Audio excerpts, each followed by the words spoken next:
আসসালামু আলাইকুম প্রিয় দর্শক, আশা করছি সকলেই ভালো আছেন। প্রিয় দর্শক, বর্তমান সরকার অর্থাৎ প্রধান উপদেষ্টা ডক্টর মোহাম্মদ ইউনূস স্যার তিনি অনেকটাই চাপে রয়েছে, কেননা বিভিন্ন রাজনৈতিক দলগুলো চাপ দিচ্ছে এবং বাংলাদেশে যে রাজনৈতিক বর্তমান পরিবেশ এবং চাঁদাবাজি লুটপাট সব কিছু দেশে ভরে গিয়েছে, এতে করে দেশের অনেকটা ক্ষতি হচ্ছে। প্রিয় দর্শক, খুব দ্রুত নির্বাচনের তারিখ ঘোষণা করার কথা এবং নির্বাচনের তারিখ খুব শীঘ্রই ঘোষণা করবেন ডক্টর মোহাম্মদ ইউনূস স্যার। বড় কথা হলো এই মুহূর্তে তিনি যদি নির্বাচনের তারিখ ঘোষণা করা হয়, তা নির্বাচনের কিন্তু অনেক ব্যয়বহুল, অনেক কয়েক কোটি টাকা খরচ হয়ে যায় এই একটি নির্বাচনের জন্য।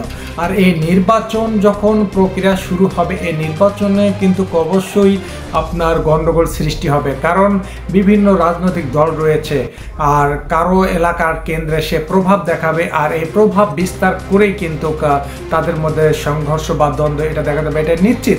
প্রিয় দর্শক, এই মুহূর্তে বিভিন্ন যে রাজনৈতিক দলগুলো ছিল তারা কিন্তু যমুনায় বৈঠক বসেছিল সরকারের সাথে এবং সেখানে আলোচনা হয়েছে।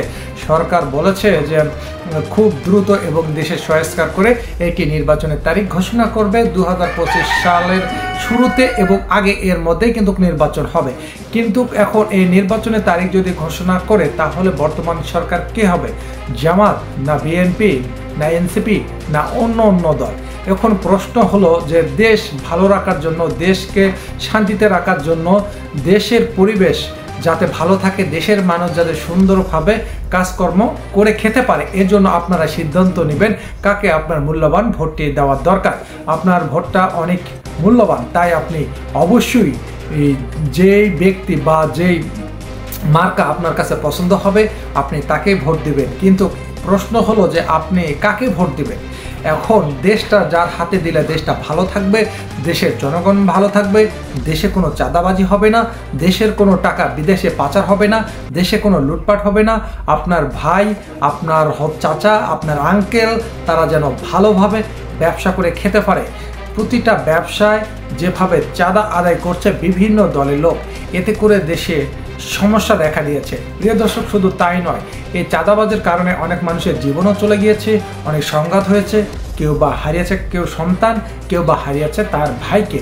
প্রিয় দর্শক, আপনারা জানেন কিছুদিন আগে এক পরিবারের 3 জনকে যেভাবে হত্যা করা হয়েছে, এটা কিন্তু মেনে নেওয়ার মতো না। সেখানকার একটা প্রভাবশালী ছিল আওয়ামী লীগের নেতা, তিনি কিন্তু দেশ থেকে এখনো পালিয়ে যায়নি, সেখানে তিনি এখনো আছে। কিন্তু তাকে শেল্টার কে দিচ্ছে? জনগণ বলছে এবং কিছু লোকজন বলছে যে উপদেষ্টা আসিফের বাবা তাকে, ওই আওয়ামী লীগ নেতাকে শেল্টার দিচ্ছে, যার কারণে তিনি সেই দেশে এখনো, সে জেলায় এখনো তিনি প্রভাব খাটাচ্ছে, সে অঞ্চলে তিনি এখনো রয়েছেন এবং তার নির্দেশে বা অন্য কারো নির্দেশে একই পরিবারের 3 জনকে মোবাইল চুরির দায়ে নির্মমভাবে কুপিয়ে হত্যা করা হয়েছে। এটা একটি নিন্দনীয় বিষয়, এটা মেনে নিতে পারেনি জাতি, মেনে নিতে পারেনি সমাজ, মেনে নিতে পারেনি দেশ। তা প্রিয় দর্শক, শুধু সেখানকার ঘটনাই নয়, আরও বিভিন্ন জায়গায় আরও ঘটনা ঘটে যাচ্ছে। গাড়িতে হামলা, দোকানে হামলা, অনেক জায়গায় সংঘর্ষ হচ্ছে এই চাঁদাবাজির কারণে। তাই দেশটা যাতে ভালো থাকে, এই মুহূর্তে ডক্টর মোহাম্মদ ইউনূস অনেকটা চাপে রয়েছেন এবং তিনিও সিদ্ধান্ত নিতে পারছেন না এই মুহূর্তে কি করবে, কারণ 16 বছর আওয়ামী লীগ সরকার দেশটা শাসন করেছে আর দেশের এই 16 বছরে 12টা বাজিয়ে দিয়েছে। অর্থনৈতিক মেরুদণ্ড একেবারে সেটি ভেঙে পড়েছে এবং ভেঙে দিয়েছে। বাংলাদেশের অর্থনৈতিক অবস্থা একেবারেই শোচনীয়। যদি দ্রুত একটি নির্বাচন ঘোষণা করে তাহলে কয়েক কোটি টাকার প্রয়োজন, এখন সেই টাকাটা কি ফান্ডে রয়েছে না নেই? প্রিয় দর্শক, আর নির্বাচন খুব নিকটে এবং আপনার মূল্যবান আপনি কাকে ভোট দিবেন সেটি সিদ্ধান্ত আপনার।